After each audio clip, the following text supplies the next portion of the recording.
Bueno, estamos con Daniel, una persona que realmente nos nutre a través de sus tantos libros escritos y que está en el Instituto Soul en Punta del Este, Uruguay, y desde allí ayudan y acompañan a tantísima gente que lo necesita y que por ahí quiere mejorar su calidad de vida. A veces no solamente tenemos que tener un problema concreto para buscar este mejoramiento de la calidad de vida, sino acompañarnos por personas que han estudiado, que han vivido muchas experiencias propias y que la pueden transmitir. Así que Daniel, te agradezco muchísimo esta conversación, este encuentro, que siempre realmente es un placer tenerlo.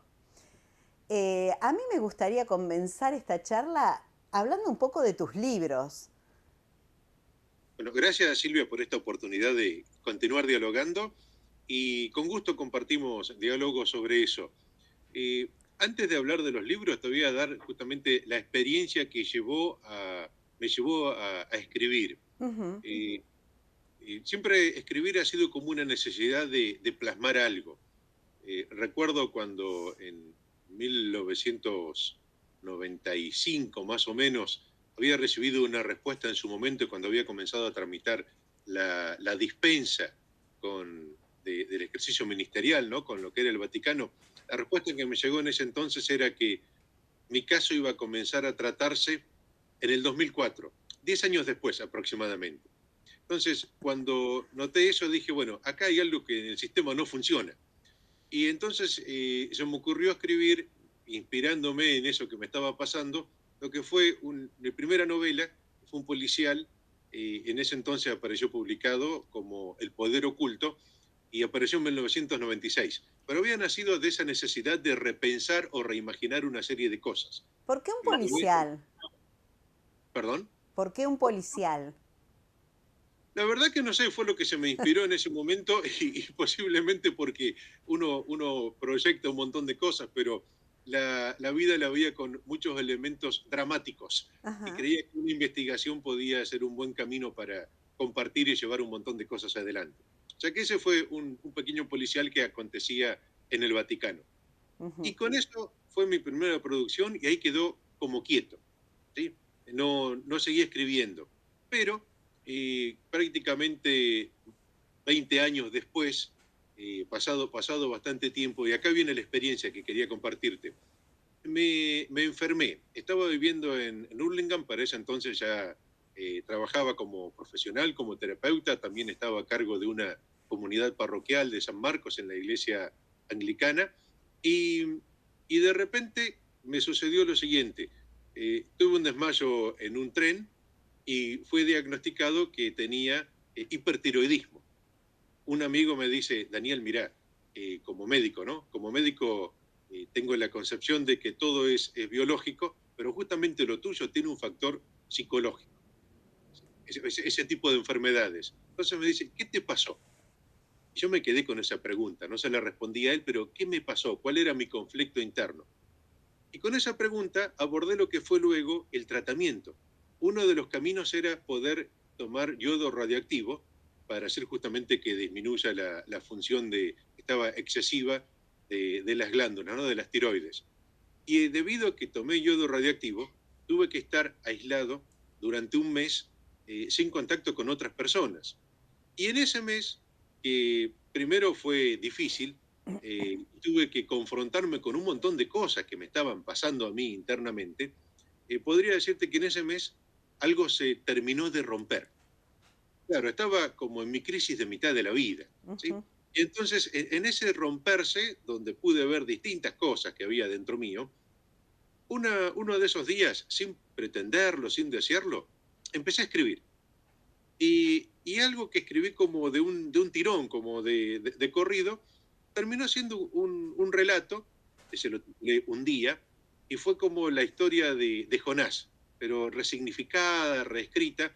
Y cuando lo vi, porque francamente no fue pensada, dije, bueno, voy a seguir escribiendo otro tipo de cosas, pero no cosas que nacían de una reflexión mental, sino cuando algo me llamaba la atención, Uh en un -huh. pasaje bíblico, ¿no? En un texto, en algo, me llamaba la atención y permitía que eso fuera ahondando en mi alma, me metía en la escena y de repente cuando pasaban los días, y a veces semanas, la escena empezaba como a hablar, ¿sí?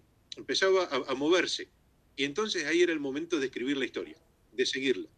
Y así salieron lo que fue la primera producción, que no la hice en 2 o 3 meses, me tomó más de un año hacerla, ¿no? Porque con ese método, lo que fue transformación interior. Ujú. Y que con lo que te acabo de contar se entiende mucho de por qué ese título, ¿no? Transformación interior, antiguas historias con un nuevo final. ¿Por qué ese subtítulo? Porque en general cada uno de los relatos empezaba con un personaje del Antiguo Testamento que terminaba conectando siempre con el Nuevo. Y cada personaje empezaba con un núcleo, una problemática de vida, ¿no? Por ejemplo, te cito algunos, no sé, se me ocurrió pensar en uno es la historia de Débora.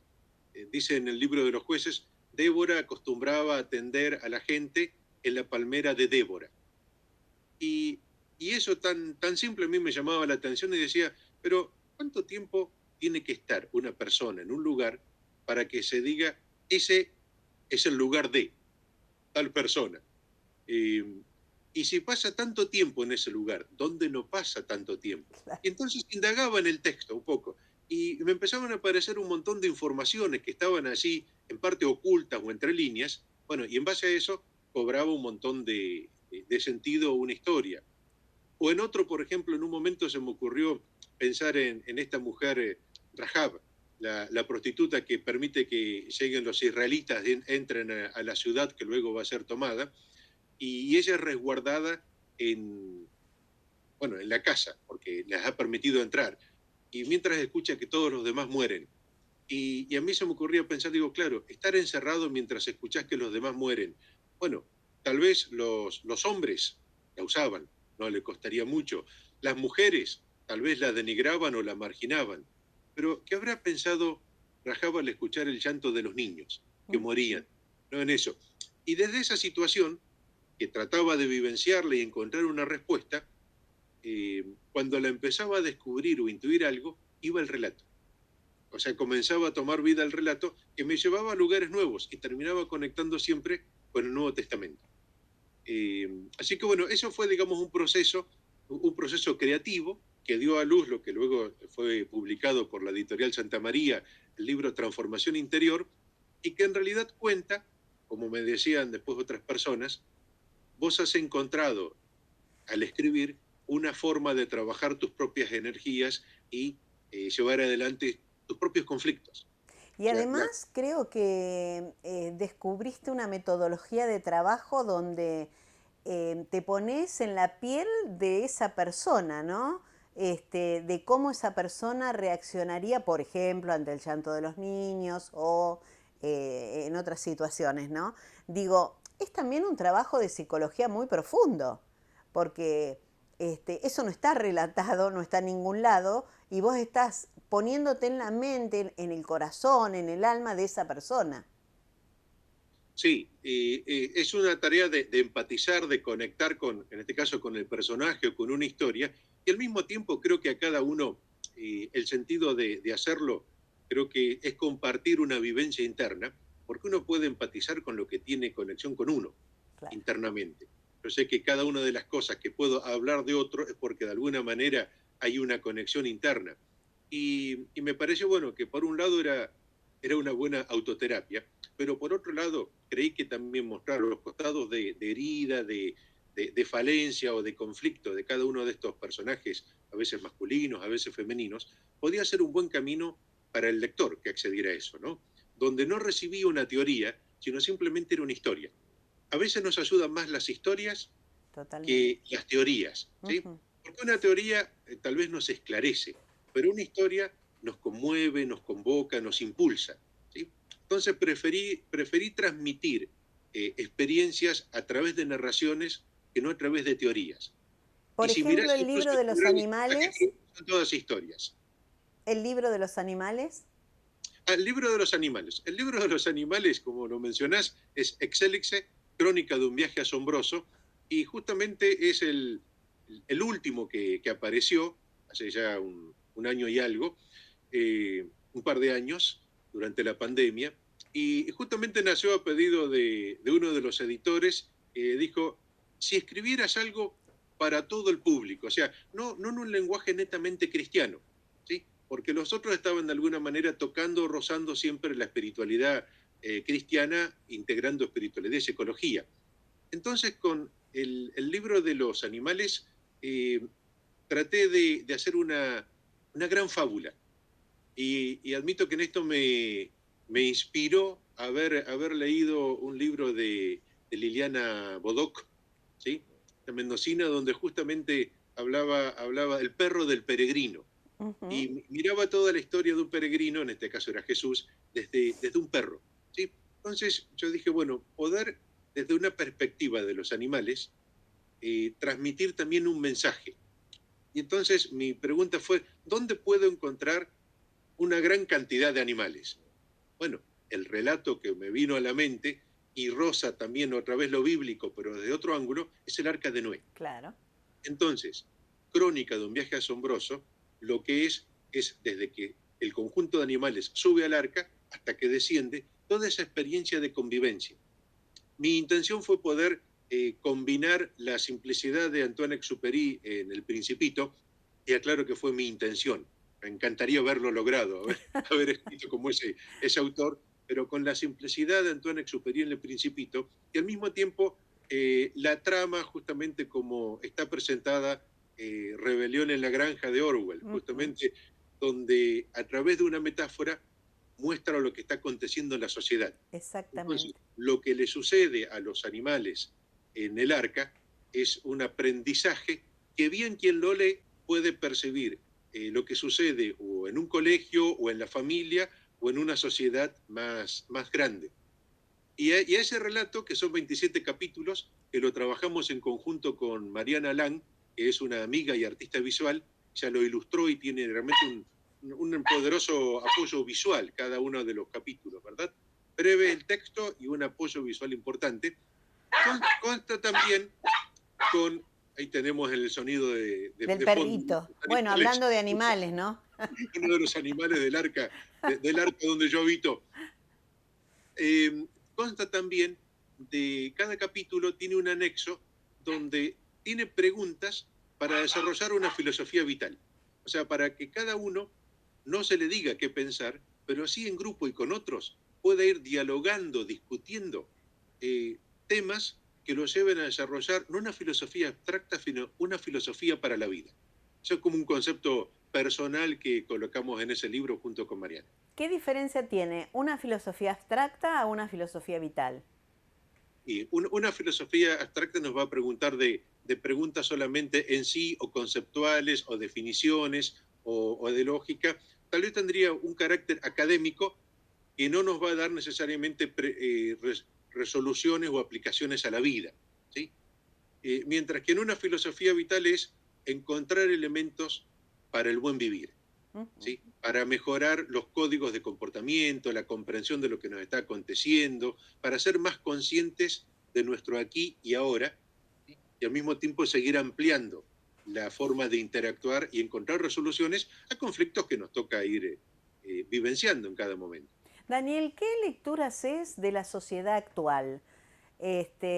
No solamente en el país donde vivís vos, que es Uruguay, sino también en un contexto latinoamericano, para no irnos tan lejos, ¿no? ¿Qué lectura haces? Porque hay un cambio muy grande y muy profundo en la sociedad, donde a veces algunos valores están trastocados, donde se están priorizando algunas cosas, y de pronto hay un movimiento de gente que está viviendo el aquí y ahora, entendiendo un poco más lo que es el buen vivir. Está como bastante fraccionada la sociedad, ¿no? Por un lado hablamos de gente muy violenta, donde al pequeño roce ya está contestando mal o agrediendo, y por otro lado está esta búsqueda también que estamos tratando de encontrar en nuestras propias sombras los comportamientos que tenemos habitualmente. Mira, yo creo que globalmente, en mi opinión, Silvia, es que estamos transitando lo que es cada vez más claramente un cambio de época, ¿sí? Exacto. No es simplemente algo un cambio dentro de lo mismo. Es un cambio de época donde cada vez nos van afectando más claramente la manera de concebir a Dios, al hombre y a la sociedad.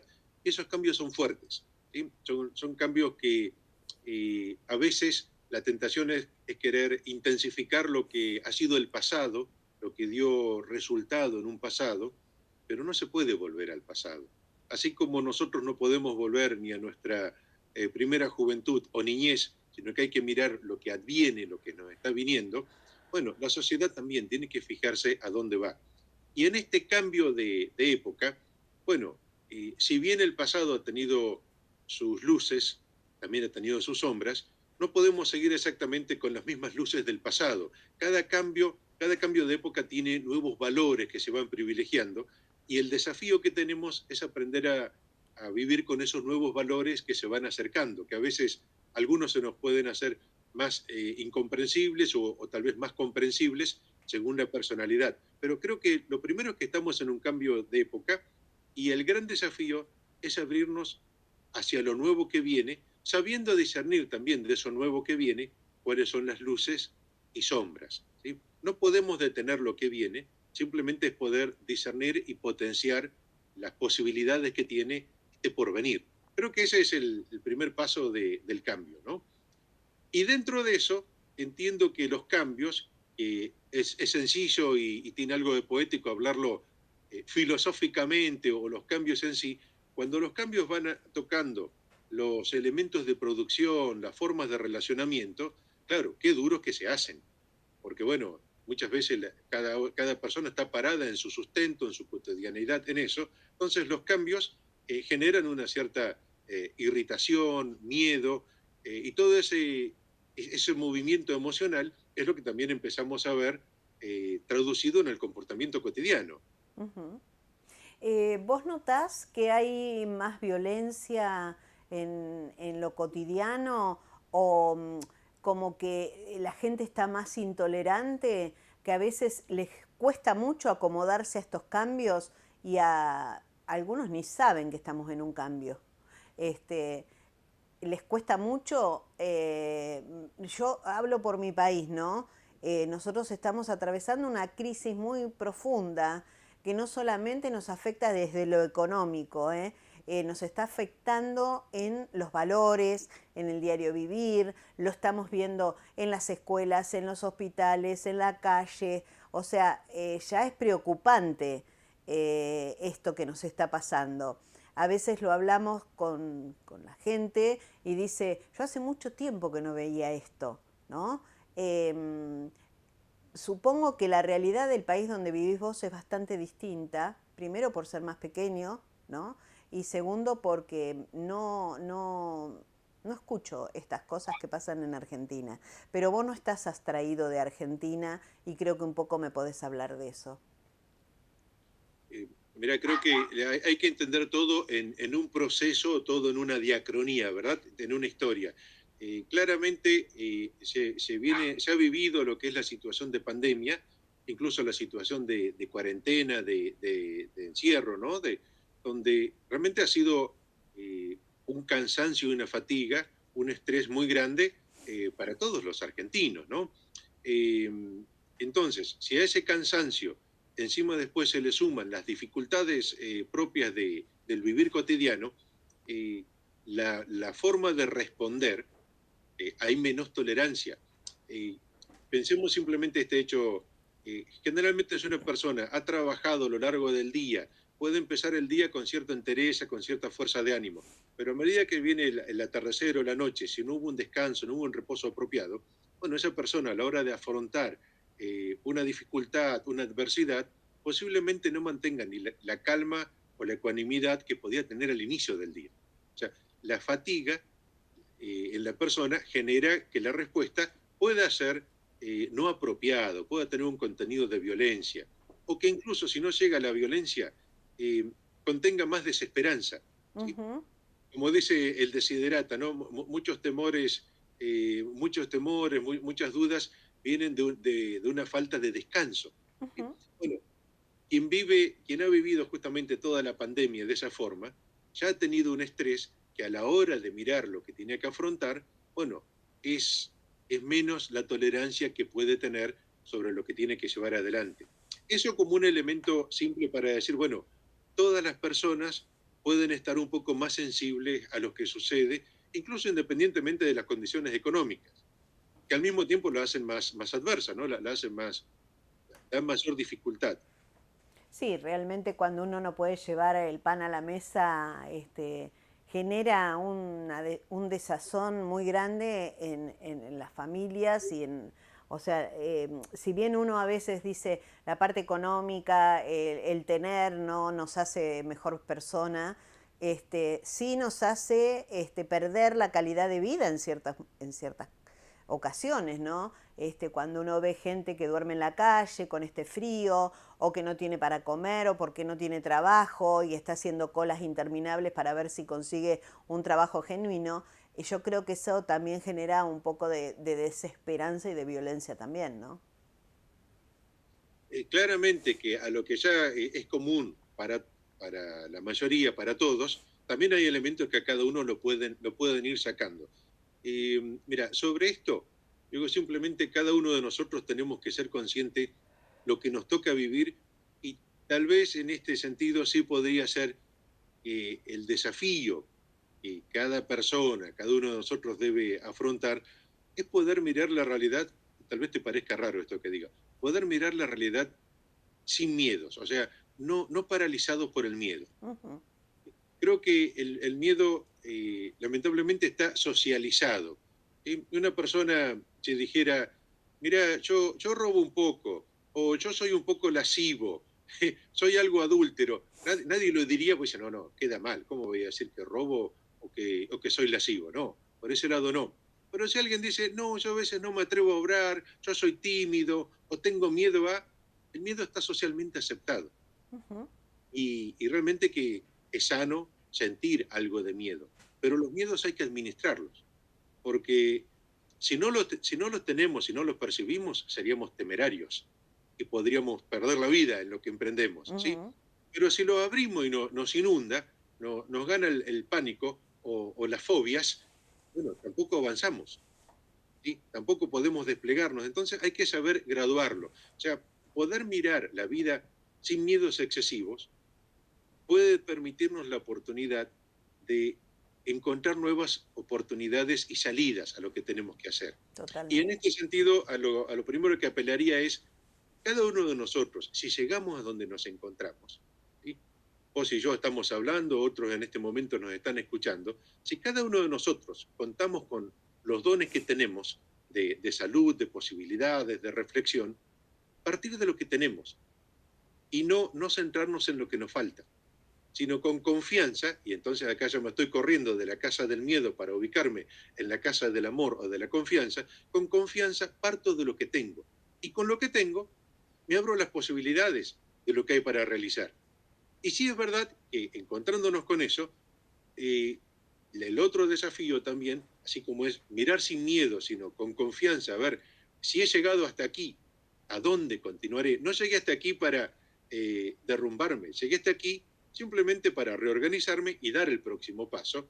Bueno, comprender que en las situaciones de crisis, y el mundo vive en crisis, el país está viviendo crisis, y entiendo que cada persona hoy está viviendo su propia crisis, los tiempos de crisis son tiempos de reinvención. Uh -huh. Estos tiempos de reinvención nos llevan sí o sí a tener que dejar la imagen del pasado. Si un tiempo de reinvención no es como sigo siendo exactamente lo que fui. O sea, entonces, tengo que aceptar, permitirme, tener la audacia de perder la imagen del pasado y cambiar las condiciones, aceptarme a las nuevas posibilidades. Las puedo vivir como más o menos. Y es muy difícil escapar a eso, porque estamos muy entrenados, muy educados desde chiquitos a sentirnos o que somos exitosos o que hemos fracasado en algo. Pero si cambiamos el lenguaje de éxito y fracaso y lo miramos simplemente a dónde nos conduce la nueva situación, bueno, podemos encontrar en eso nuevas posibilidades. Uh ¿Sí? No -huh. estigmatizarnos, no vivir bajo el prejuicio de que tenemos que ser exitosos, tenemos que siempre estar hacia arriba.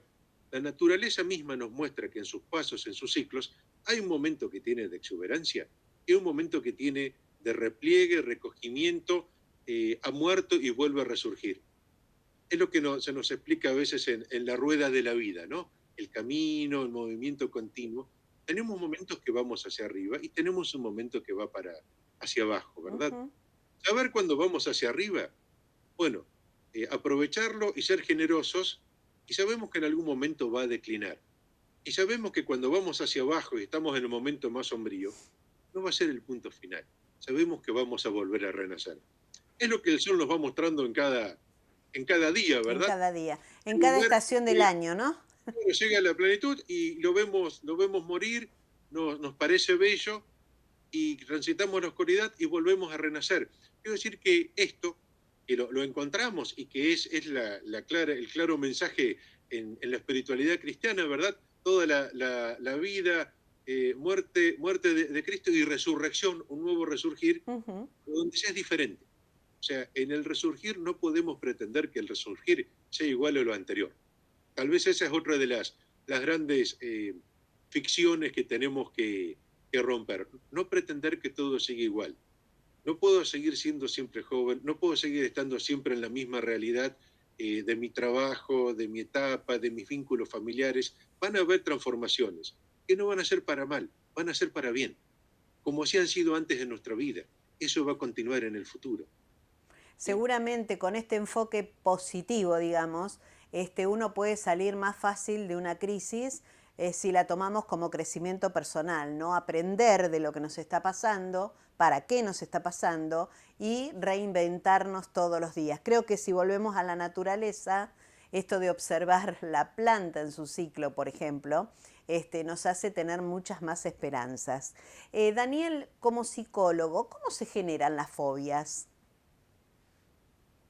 ¿Cómo se generan las fobias? Mira, a tener miedo se aprende.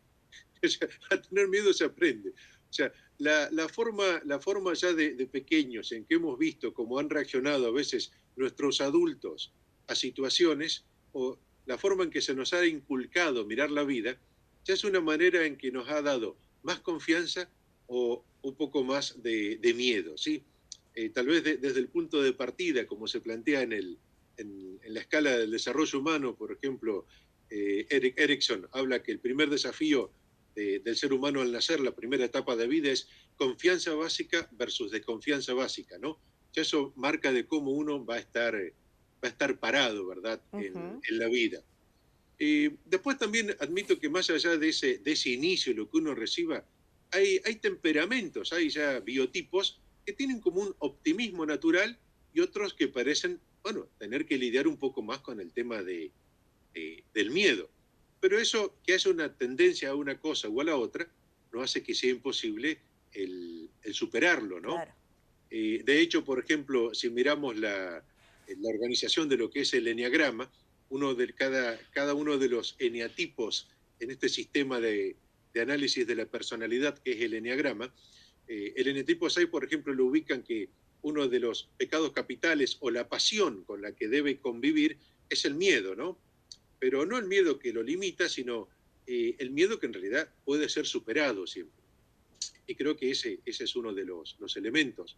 También el miedo, así como te dije, que se aprende, el miedo a veces se genera, se genera por las noticias que siempre miramos. Y acá no culpo los medios de comunicación con lo que nos muestran, yo no, con lo que yo elijo mirar, Claro.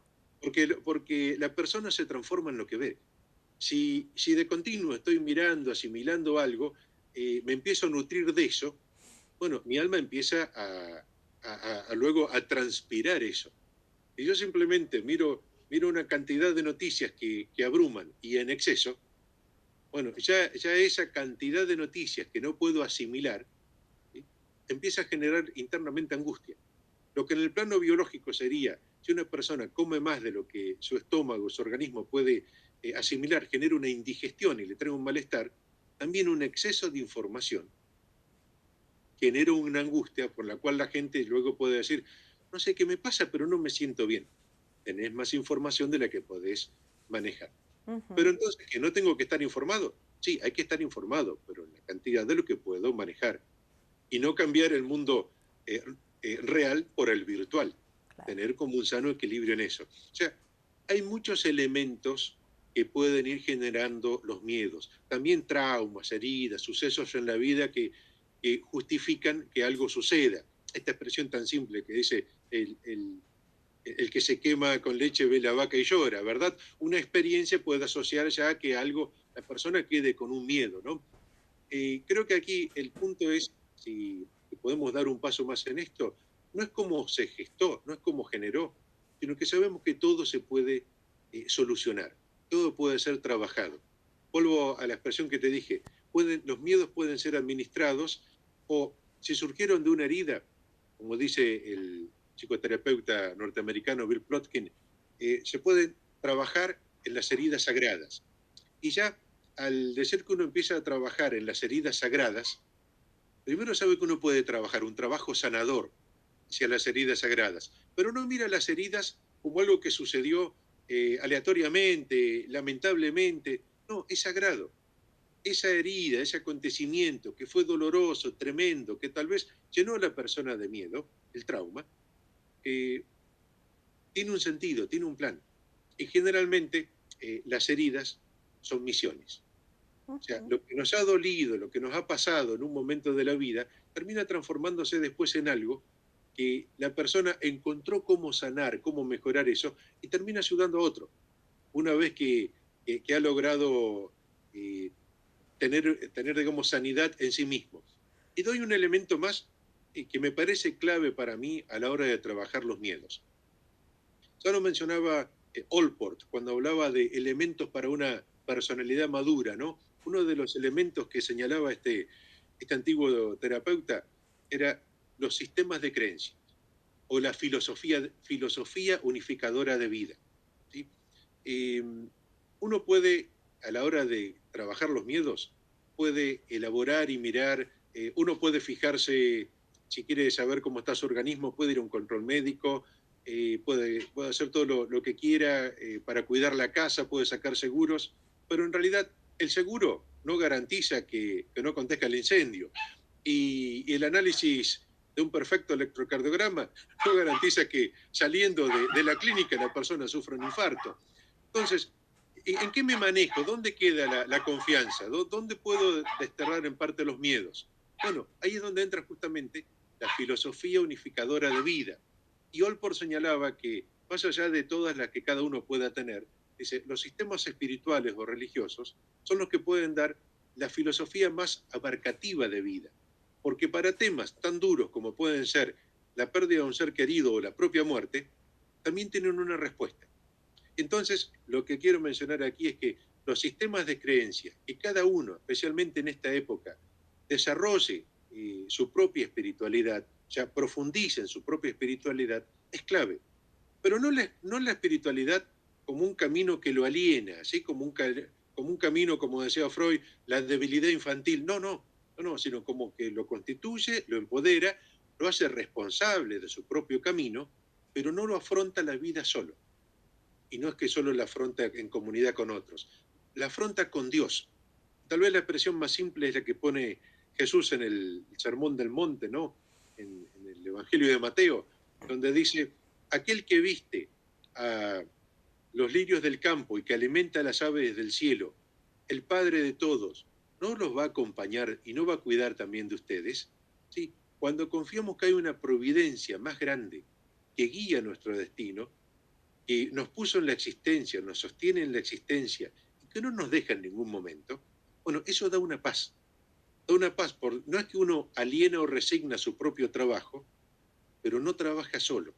Hay alguien que está acompañando en la búsqueda del pan nuestro de cada día. ¿Sí? Daniel, vos Que hablas, está en mi favor, no sí, que está en mi contra. no, vos hablas justamente de este sostén y a veces uno se remite a las religiones planteadas como tales y también nos han puesto el miedo dentro de lo que es la filosofía de una religión, ¿no? Por ejemplo, cito una palabra, el pecado, ¿no? El pecado nos ha hecho en una época de nuestras vidas, hace años atrás, cuando el hombre por ahí no se cuestionaba tanto la religión o no discernía demasiado lo que eran, sino como que se recitaba y se hacía como una cosa automática, el pecado nos ha traído a vivir una vida con mucha culpa, con muchas mochilas cargadas de piedras bastante pesadas. Claro, y en esto que vos mencionás, voy a algo simple. Creo que todos partimos desde un lugar, en la exploración de los sistemas de creencias o los sistemas espirituales, justamente. Y es verdad que podemos haber partido de un lugar a veces primitivo, o que encasilla, o que agobia. Hay una expresión de alguien que ha unido psicología y espiritualidad, que es Anthony de Melo, donde dice, la, la mala religión te limita, la buena religión te ayuda a tu desarrollo. ¿Sí? Yo creo que aquí no es el nombre de tal o cual denominación, sino simplemente cada uno tiene que fijarse si la espiritualidad o el sistema de creencia que tiene es algo que lo está limitando o lo está potenciando. ¿Sí? Lo que a mí me resulta asombroso, así, es como a veces, estando bajo un agobio, la persona continúa allí. Exacto. Los sistemas de creencia están como altamente arraigados, tal vez por la expresión de Ortega y Gasset, que dice, las ideas se tienen, pero en la creencia se habita. ¿Sí? Entonces es muy difícil correrse del lugar de donde se habita, porque no es un cambio de pensamiento, es una modificación más grande, ¿verdad? Aquí en esto que vos mencionás, si pudiera dar como una orientación, tal vez la clave es reorientar todo. Y vuelvo a esto tan simple como decíamos, salir de la fobia o del miedo para ir al lugar de la confianza o del amor. La clave no está en mirar el pecado, no está en hablar del pecado, la clave es abrirnos al amor o misericordia de Dios. Eh, ¿Qué, lo dejo como pregunta, ¿a dónde te llevaría, dónde te dejaría un Dios que no te juzgue? ¿Dónde te dejaría un Dios que cuando mira tu vida es amor incondicional? No solo el día que te mueras, sino en este momento.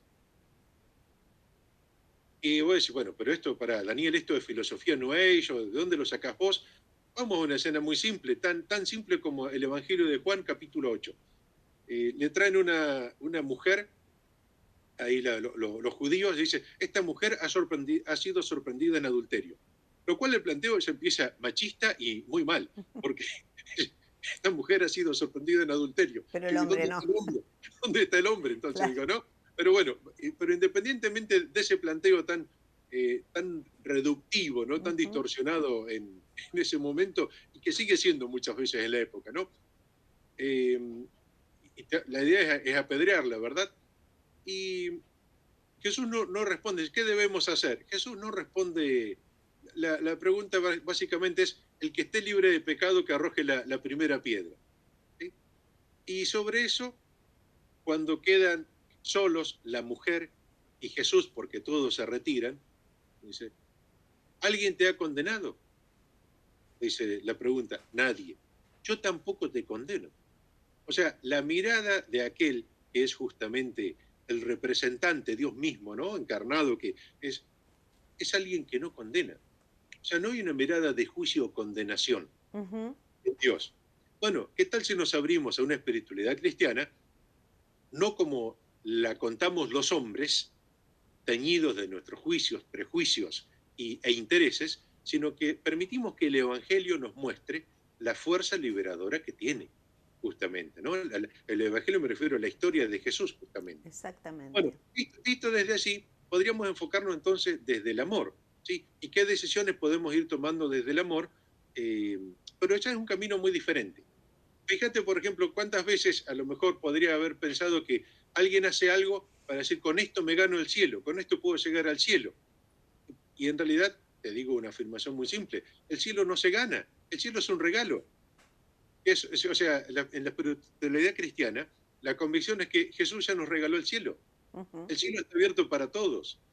No están las puertas cerradas y hay que ver si hay más o menos para entrar. El cielo Además, es... creo que viviendo en el amor traemos el cielo a la tierra, ¿no? traemos el cielo a la tierra. Exacto, exacto. Pero fíjate, esta es una concepción tal vez diferente a esta que vos que mencionabas. Bueno, si miramos desde el pecado, ¿sí? Daniel, ha sido un placer charlar con vos. Nos queda un montón de temas para tocar, para abordar, pero creo que has abierto una puerta. Aquellas personas que quieran profundizar sobre estos temas tienen los libros tuyos para poder leer. También está el instituto que pueden recurrir a él para diversas actividades que ustedes realizan allí. Y creo que nos has puesto un rayito de sol en esta conversación donde uno a través del amor, de el crecimiento personal, de sacarnos los egoísmos, poder tener una vida con mucha más calidad y mucha más felicidad, ¿no? Te agradezco por esta entrevista, esta chance y siempre a disposición para conversar de lo que creas oportuno. Un abrazo grande, Daniel, gracias. Otro desde aquí. Hasta la vista.